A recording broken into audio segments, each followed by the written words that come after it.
नमस्कार मेरे प्यारे साथियों, स्वागत है आपका अपने YouTube चैनल पवन हिस्ट्री क्लासेस में।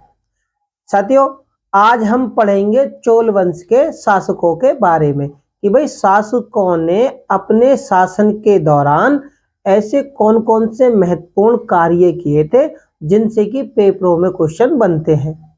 हम आज उनके बारे में जानेंगे। और इससे पिछली वीडियो में हमने केवल चोल शासन से संबंधित कि भाई हमें चोलों के इतिहास के बारे में कहाँ से प्रमाणित होता है, कहाँ से उनके साक्ष्य मिलते हैं, तो हमने उनके साक्ष्यों के बारे में जाना था कि भाई चोलों का इतिहास हमें किन किन तरीकों से पता चलता है। तरीके मतलब अभिलेखों से, सिक्कों से और विदेशी यात्रियों के विवरणों से और साहित्य से। इनके माध्यम से हमें चोलों का इतिहास मालूम चलता है।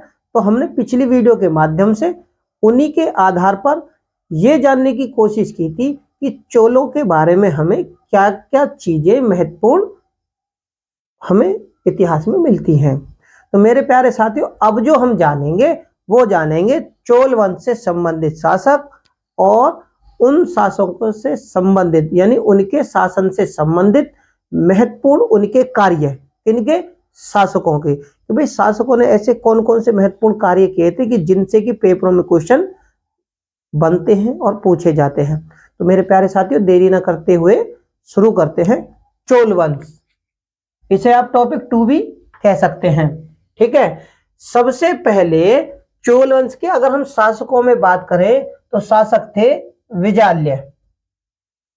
ये 850 ईस्वी में सिंहासन पर बैठते हैं, यानी गद्दी पर बैठते हैं, शासन करने के लिए तैयार होते हैं और 871 ईस्वी तक ये शासन करते हैं।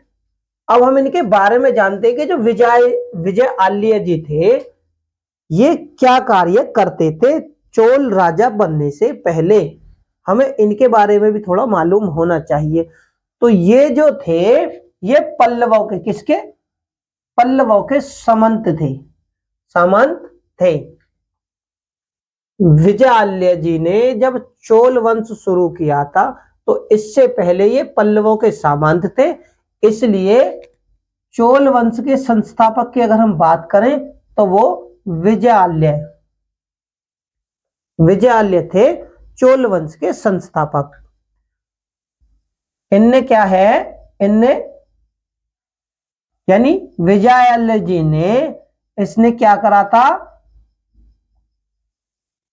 मुत्तरयारों से, राजा बनते ही विजयालय जी ने सबसे पहले मुत्तरयारों से तंजौर को जीता था। चोल शासक विजयालय जी ने सबसे पहले तंजौर को जीता और इसे जीतने के बाद नरकेसरी की उपाधि धारण की और क्या करा था, तंजौर में, भाई तंजौर को जीत लिया। तंजौर जब जीत लिया तो अब इनके साम्राज्य का हिस्सा हो गया। इसी उपलक्ष्य में इन्होंने तंजौर को जीतने की खुशी में एक तो नरकेसरी की उपाधि, दूसरा तंजौर में ही निशुंभ सुदनी यानी दुर्गा का मंदिर बनवाया था और इन्हीं को दूसरा यानी द्वितीय चोल संस्थापक भी माना जाता है, ठीक है। तो मेरे प्यारे साथियों, जो अब हमने चर्चा करी थी वो चोल वंश के शासक विजयालय जी के बारे में चर्चा की थी और इनसे संबंधित क्वेश्चन अब मैं आपको उदाहरण के तौर पर यह बताना चाहूंगा कि पेपरों में क्वेश्चन किस प्रकार से पूछे जाते हैं। नंबर 1, क्वेश्चन अगर आता है कि चोल वंश का संस्थापक कौन थे, तो विजयालय जी। दूसरा क्वेश्चन जो बनेगा इन्हीं से संबंधित, केवल विजयालय जी से संबंधित, तंजौर को किस शासक ने जीता, क्वेश्चन ये भी बन सकता है। या क्वेश्चन में ये बन सकता है कि विजयालय ने कौन से स्थान को जीता, ठीक है, 2 हो गए। या फिर विजयालय की, जो विजयालय है, इनकी उपाधि क्या थी। या फिर इसके उपलक्ष्य में दूसरा क्वेश्चन हो सकता है कि नरकेसरी किसकी उपाधि थी। या फिर मिलान के लिए उपाधियों को क्वेश्चन पेपरों में पूछा जा सकता है। दूसरा, चोल संस्थापक किसे कहा जाता है। तो मेरे प्यारे साथियों, इन्हीं के बारे में छोटे से वाक्य से बहुत सारे क्वेश्चन पेपरों में पूछे जा सकते हैं। क्वेश्चनों के बारे में मैं आपको विस्तार से अपनी आने वाली वीडियो में कंप्लीट कराऊंगा कि इन्हीं के आधार से कि क्वेश्चन पेपरों में किस प्रकार से बनते हैं और पूछे जाते हैं। अभी हम इनके बारे में थोड़ा विस्तार से जानेंगे। इनके बाद तो मैंने आपको उदाहरण के तौर पर देखो क्वेश्चन भी बता दिए। और विजयालय जी जब ये विजयालय शासक बने थे तो इनसे संबंधित महत्वपूर्ण घटनाएं क्या थी। सबसे पहली घटना के बारे में बताया, तंजौर को जीतना। दूसरा, नरकेसरी की उपाधि धारण करना। तीसरा, तंजौर में दुर्गा का मंदिर बनवाना। ये इनके महत्वपूर्ण कार्य थे और चोल वंश की जो जनता थी इन्हें दूसरा चोल संस्थापक भी इतिहासकार मानते हैं। ये इनसे संबंधित महत्वपूर्ण घटना थी। अब हम इनसे थोड़ा इसी क्रम में आगे बढ़ेंगे। तो क्या है, जो विजयालय जी के पुत्र थे वो कौन थे, आदित्य प्रथम थे, जो कि 871 ईस्वी में सिंहासन पर बैठते हैं और 907 ईस्वी तक ये शासन करते हैं। इनसे संबंधित महत्वपूर्ण वाक्य क्या कौन कौन से हैं जो कि पेपरों में पूछे जाते हैं, उन पे चर्चा कर लेते हैं थोड़ी सी। तो इन्होंने चोलों की संपूर्ण स्वतंत्रता घोषित की थी। क्या, चोलों को संपूर्ण स्वतंत्र घोषित किया था। और इनसे पल्लव शासक आदित्य प्रथम जी ने पल्लव शासक जो थे अपराजित वर्मन को हराया। ये भी शक्तिशाली शासक थे, ठीक है। इन्होंने अपराजित वर्मन को हराया और कोदंड राम की उपाधि धारण की।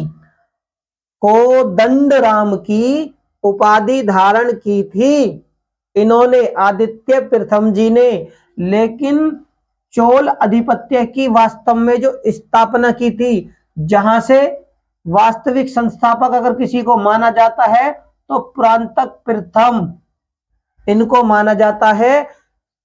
हालांकि चोलों की स्वतंत्रता आदित्य प्रथम जी ने घोषित कर दी थी, ठीक है, लेकिन इन्होंने पल्लव शासक किसको, अपराजित वर्मन को हराया और कोदंड राम की उपाधि धारण की। ये कब तक का समय है, तो वो मेरे प्यारे साथियों ये है क्योंकि ये पल्लवों के सामंत थे और अब ये चोल वंश की इन्होंने नींव रख दी थी। तो पहले विजयालय जी, फिर उनके पुत्र आदित्य प्रथम, इन्होंने, लेकिन पूर्ण रूप से वास्तविक अगर हम संस्थापक या चोल आधिपत्य की जो स्थापना अगर माने तो प्रांतक प्रथम जी ने प्रांतक प्रथम जी ने की थी। इन्होंने 907 ईस्वी में ये गद्दी पर बैठे थे और 955 ईस्वी तक इन्होंने शासन किया था। इन्होंने कौन कौन से कार्य, अब हम जो जानकारी लेंगे वो प्रांतक प्रथम जी से ही संबंधित जानकारी लेंगे कि भाई ये शक्तिशाली शासक तो थे ही, इन्होंने कौन कौन से ऐसे महत्वपूर्ण कार्य किए जिनसे कि पेपर में क्वेश्चन पूछे जाते हैं। तो मेरे प्यारे साथियों, इन्होंने क्या क्या चीजें करी थी। इन्होंने मुद्रे के पांड्य राजा थे राज सिंह, उनको हराया। और उसके बाद में मुद्रे कौंड की उपाधि धारण की। तो मेरे प्यारे साथियों, ये आपको उपाधियां हर कीमत पर याद करनी पड़ेंगी क्योंकि पेपरों में इनसे संबंधित क्वेश्चन पूछे जाते हैं। मिलाने के लिए कैसे, देखो, पहले विजयालय जी की उपाधि नरकेसरी, आदित्य प्रथम की उपाधि कोदंडराम और परांतक प्रथम की जो उपाधि है वो मुंद्रेकोंड। इसी प्रकार से पेपरों में मिलान के लिए क्वेश्चन बनते हैं, वो मैं अपनी आने वाली वीडियो में आपको पक्का कराऊंगा। ठीक है, अब इनसे पूछते हैं, इनकी उपाधि थी मुद्रेकोंड। 915 ईस्वी में बेलूर के युद्ध में इन्होंने लंका और पांड्य राजाओं के संयुक्त, यानी लंका और पांड्य के राजा थे, बेलूर नामक स्थान था जहां पर यह युद्ध हुआ, इसलिए इस युद्ध को बेलूर के युद्ध के नाम से जाना जाता है। ठीक है, इन्होंने इनको संयुक्त रूप से हरा दिया।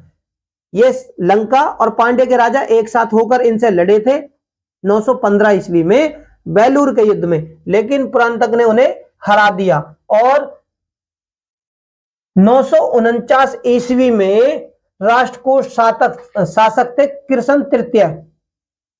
राष्ट्रकूट शासक कृष्ण तृतीय ने चोल मंडल पर आक्रमण किया। अब यहां पर एक ट्विस्ट आता है, यहां पर एक चीज होती है कि इधर तो चोल राजवंश चल रहा था, तो दूसरी तरफ राष्ट्रकूट शासक थे कृष्ण तृतीय। भाई राष्ट्रकूट साम्राज्य भी शक्तिशाली साम्राज्य था। ठीक है, तो उसमें क्या है, अब राष्ट्रकूटों ने चोलों के ऊपर आक्रमण कर दिया, और जब चोलों के ऊपर आक्रमण किया तो उसके जो शासक थे वो कृष्ण तृतीय थे। कृष्ण तृतीय ने, ये समझ लीजिए, कृष्ण तृतीय ने परांतक प्रथम के ऊपर आक्रमण किया। चोल मंडल क्या है इनके साम्राज्य को, मंडल। ठीक है, चोल मंडल पर आक्रमण किया और तकोलम के युद्ध में परांतक प्रथम हारा। यानी राष्ट्रकूट शासक कृष्ण तृतीय ने तकोलम के युद्ध में परांतक प्रथम को हराया। अब यहां पर समझने की कोशिश करो मेरे प्यारे साथियों, 915 ईस्वी में बेलूर के युद्ध में तो लंका और पांड्य राजाओं को परांतक ने हराया। 949 ईस्वी में कृष्ण तृतीय ने तकोलम के युद्ध में परांतक को हराया, और उसका पुत्र, भाई परांतक जी का पुत्र था राज्यादित्य, जो कि युद्ध में मारा गया। उनका पुत्र था, जो कि पिता और पुत्र एक साथ कृष्ण तृतीय का सामना कर रहे थे, वो इस युद्ध में मारे गए। ठीक है, और उत्तरी चोल को अपने राज्य में मिला लिया। कृष्ण तृतीय जी ने चोल वंश का जो क्षेत्र था, चोल राज्य का क्षेत्र था उत्तरी चोल, उसको अपने राज्य में मिला लिया। इसके बाद इनके जो उत्तराधिकारी बनते हैं वो बनते हैं परांतक द्वितीय। परांतक प्रथम के हो गए परांतक द्वितीय, जो कि 957 ईस्वी में सिंहासन पर बैठते हैं और 973 ईस्वी तक ये शासन करते हैं। इन्हें उत्तम चोल के नाम से भी जाना जाता है। क्या इन्हें, यानी परांतक द्वितीय को उत्तम चोल के नाम से भी जाना जाता है। इन्होंने राष्ट्रकूटों से उत्तरी चोल मंडल वापस लिया, यानी पिता से उत्तरी क्षेत्र कृष्ण तृतीय जी ने छीन लिया, लेकिन उनका जो पुत्र था परांतक द्वितीय उत्तराधिकारी, उसने उस खोए हुए क्षेत्र को राष्ट्रकूटों से वापस ले लिया। अब परांतक द्वितीय ने जेवर के मैदान में वीर पांड्य को हराया।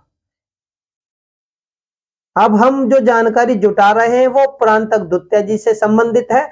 अब इनके बारे में हम क्या क्या चीजें जान सकते हैं, वो ये कि हमें उत्तराधिकारी के बारे में जानकारी हो गई, इनके सिंहासन और शासन तक की जानकारी होगी, कब से कब तक किया, इनका दूसरा क्या नाम था उसके बारे में, इन्होंने उत्तरी क्षेत्र को जीत लिया राष्ट्रकूटों से, यह भी इनसे महत्वपूर्ण वाक्य है। ठीक है, इसके बाद में इन्होंने चेवर के मैदान में वीर पांड्य जी को हराया। ये प्रांतक द्वितीय से संबंधित महत्वपूर्ण जानकारी थी। ये जो जानकारी है केवल व्यक्तिगत जानकारी है कि इन व्यक्तियों ने यानी अपने आप से संबंधित और इनके कार्यों से संबंधित, यानी अपने आप में तो राजा थे और इन्होंने अपने दुश्मनों के साथ, अपने मित्रों के साथ ऐसे कौन से व्यवहार किए, उनसे संबंधित जानकारियां हैं। और चोल वंश से संबंधित सामाजिक, आर्थिक, धार्मिक, प्रशासनिक, सैन्य संगठन, न्याय, इनके बारे में हम अपनी आने वाली वीडियो के माध्यम से जानेंगे। अब केवल शासकों से संबंधित और शासकों के बारे में जानेंगे। इनके बाद में जो राजा बनते हैं चोलों के, वो बनते हैं अरमोली वर्मन, जिनको हम राजराज प्रथम के नाम से भी जानते हैं। ठीक है, राजराज प्रथम ने 985 ईस्वी में ये सिंहासन पर बैठे थे और 1015 ईस्वी तक इन्होंने शासन किया था। अपने राजा बनने के बाद 9वें वर्ष यानी 9 साल बाद, राजा बनने के 9 साल बाद इन्होंने अपने विजय अभियान चालू किए थे कि चलो भाई अब दूसरे क्षेत्रों पर कब्जा किया जाए या फिर दूसरे क्षेत्रों को जीता जाए। तो वो राजा बनने के यानी शासन के 9वें वर्ष इन्होंने विजय अभियान, और सबसे पहले इन्होंने क्या चीज करी थी कि चेर राजा भास्कर वर्मन को कांडलूर इन्होंने हरा दिया। सबसे पहले इन्होंने चेर राजा भास्कर वर्मन जी को हराया और उसके बाद पांड्य नरेश, अमर भुजंग उसको हराया। कौन थे? अब देखो, चेर राजा को भी हरा दिया, पांड्य राजा को भी इन्होंने हराया और मुद्रे पर कब्जा कर लिया। मुद्रे क्षेत्र को इन्होंने अपने अधिकार क्षेत्र में ले लिया और ये इतने शक्तिशाली थे कि इन्होंने लंका के राजा थे महेंद्र पंचम, जिनको इन्होंने हराया था। इन्होंने राजराज प्रथम ने इन्होंने लंका नरेश महेंद्र पंचम को भी हराया और उसकी राजधानी क्या थी? अनुराधापुर। लंका की राजधानी थी अनुराधापुर को, उसको लूटा भी और नष्ट भी कर दिया। अनुराधापुर को नष्ट कर दिया और वहां पर एक नई राजधानी बनाई जिसका नाम क्या था? पोलेनरूबा उसको बनाया। पोलोनरूबा को इन्होंने नई राजधानी बनाया। किसकी? वो बनाई थी श्रीलंका की, और इसका फिर नाम बदल दिया। ये नाम इन्हें अच्छा नहीं लगा तो इसके बाद इन्होंने उसका फिर नाम बदला और नाम बदलकर उसका नाम जगन्नाथ मंडलम रख दिया। तो ये जो जानकारी थी किसकी? ये लंका नरेश महेंद्र पंचम और लंका के बारे में जानकारी थी कि भाई लंका की राजधानियां किन किन प्रकार से बनी। सबसे पहली अनुराधा, उसके बाद में पोलोनरूबा और उसके बाद में नाम बदलकर जगन्नाथ मंडलम। ठीक है, और लंका के उत्तरी भाग को चोल प्रांत बना दिया। देखो भैया, उत्तरी जो क्षेत्र था ना लंका का, उसको एक नया प्रांत बना दिया। उस प्रांत का क्या नाम? चोल प्रांत। चोल प्रांत बना दिया जिसका नाम क्या था? मुम्माडी चोल मंडलम। मुम्माडी चोल मंडलम उसका नाम रख दिया। किसका रखा? ये उत्तरी भाग था लंका का, जिसको इन्होंने चोलों का एक नया प्रांत बनाया और उसका नाम मुम्माडी चोल मंडलम रख दिया। इसके बारे में हमें अभिलेखों से भी जानकारियां मिलती हैं। अभिलेखों में इनमें क्या है? अभिलेख जो जानकारी देते हैं इनके बारे में, राजराज प्रथम के बारे में जानकारी देते हैं अभिलेख कि कलिंग सहित अभिलेख हमें जानकारी देते हैं राजराज प्रथम के बारे में कि कलिंग सहित 12,000 द्वीपों को जीता था। अब ये 12,000 जो द्वीप हैं, इसका मतलब है कि इन्होंने अंडमान निकोबार द्वीप समूह उस दौरान उस सभी को इन्होंने जीता था। और श्रीलंका में लंका विजय के उपलक्ष्य में इन्होंने क्या किया? शिव मंदिर बनवाया। लंका में लंका विजय के खुशी में शिव मंदिर भी इन्होंने वहां पर बनवाया। और इनकी उपाधियां क्या क्या थी? इनकी उपाधि थी रविकुल मणिक्य। इनकी उपाधि रविकुल मणिक्य थी।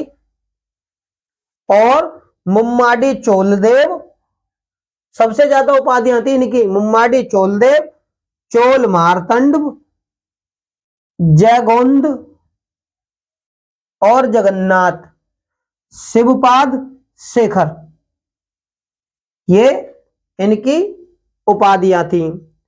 अब राजराज प्रथम जी ने जो श्री विजय है, श्री विजय के हैं शैलेंद्र शासक, जिनका नाम था विजय तुंग वर्मन, इनको क्या करा था, जब ये राजा थे तो इन्होंने इन्हें एक आज्ञा दे दी थी, क्योंकि जब ये वहां पर आज्ञा मांगने आए, क्या आज्ञा मांगने आए थे कि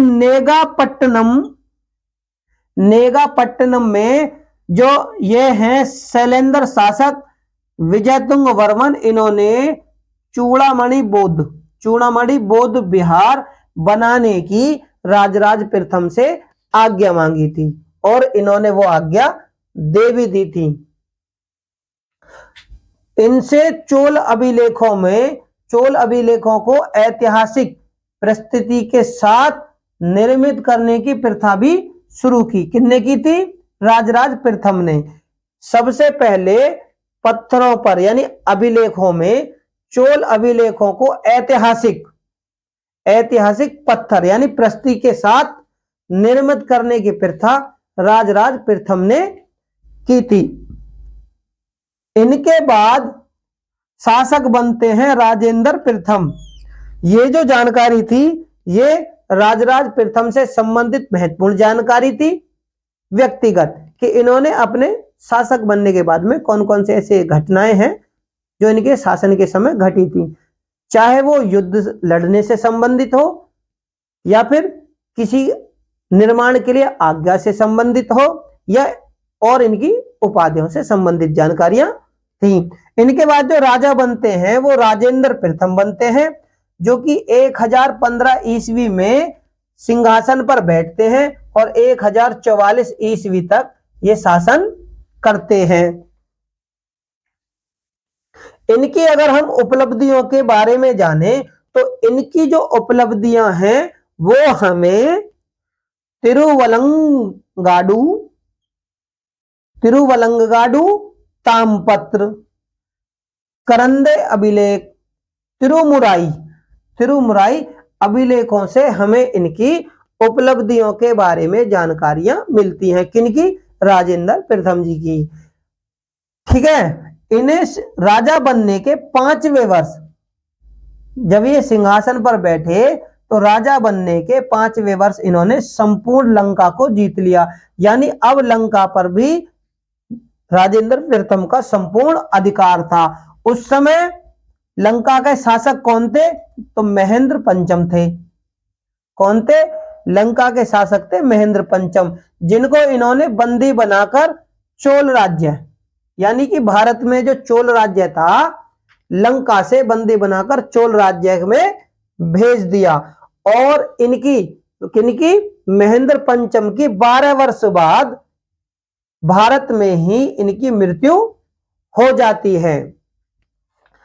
अब राजेंद्र प्रथम जी ने मंती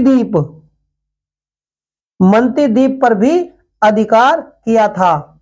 इस पर मंती द्वीप पर भी अधिकार कर लिया था और 1022 ईस्वी में गंगा घाटी का अभियान किया था। अब गंगा घाटी के अभियान के दौरान कौन कौन सी घटनाएं घटी थी? जब इन्होंने गंगा घाटी का अभियान किया था तो अपने पुत्र विक्रम चोल के नेतृत्व में, यानी उस गंगा घाटी के अभियान में विक्रम चोल का नेतृत्व था, यानी जो करने वाले थे सेना की अगुवाई वो विक्रम चोल थे, जिन्होंने गंगा घाटी में इस अभियान को अंजाम दिया था। उस समय बंगाल के क्या थे? बंगाल के जो शासक थे वो महिपाल थे और दक्षिणी राज के जो शासक थे वो रणसूर थे और पूर्वी बंगाल के कौन थे? गोविंद चंद्र। इन सभी को इन्होंने जीता और गंगेकोंड चोल की उपाधि धारण की। गंगेकोंड चोल की उपाधि इन्होंने धारण की थी। ठीक है। इनके बाद में इन्होंने वहां पर गंगेकोंडचोलपुरम नगर भी बसाया।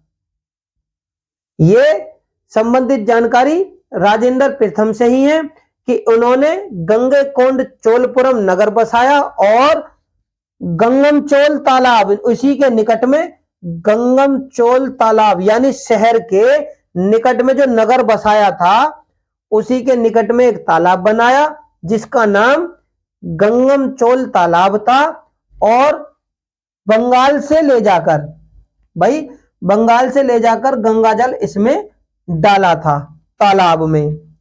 अब इसके बाद में इनके शासन से संबंधित घटना क्या थी कि केलेरून और वेल्लार ये दो नदियां थी। इन नदियों के द्वारा इस तालाब की जल प्रणाली की आपूर्ति को पूरा किया था। अब जो इन्होंने तालाब बनवाया था वो इन नदियों के द्वारा उस तालाब में जल की आपूर्ति पूरी की थी। और 1025 ईस्वी में इन्होंने नौसैनिक अभियान 1025 ईस्वी में इन्होंने नौसैनिक अभियान किया था। और अभियान वो किसके विरुद्ध था? श्री विजय, जो कि शैलेंद्र शासक थे, विजयतुंग वर्मन से इन्होंने कटाहा यानी कि कटाहा को कदाराम के नाम से भी जाना जाता है, उस क्षेत्र को छीन लिया था। कारण क्या था? व्यापारिक उद्देश्य की पूर्ति। और इनकी उपाधियां क्या थी? इनकी जो उपाधियां थी वो गंगेकोंड चोल, पंडित चोल और मुंडीकोंड चोल, ये इनकी उपाधियां थी। तो मेरे प्यारे साथियों, उम्मीद करता हूं कि चोल वंश से संबंधित शासकों के शासन से भी संबंधित जो कि महत्वपूर्ण घटनाएं थी उनके बारे में आपको जानकारी मिली होगी। मेरे प्यारे साथियों, अगर मेरी वीडियो आपको अच्छी लगे तो उसे लाइक, शेयर और चैनल को सब्सक्राइब करना ना भूलें, बेल आइकन को भी दबाना ना भूलें ताकि इनसे संबंधित आने वाली वीडियो आपके पास में सबसे पहले पहुंचे। और डिस्क्रिप्शन बॉक्स में लिंक दिया हुआ है, आप उस पर जाकर मेरी सारी वीडियो को देख सकते हैं। धन्यवाद।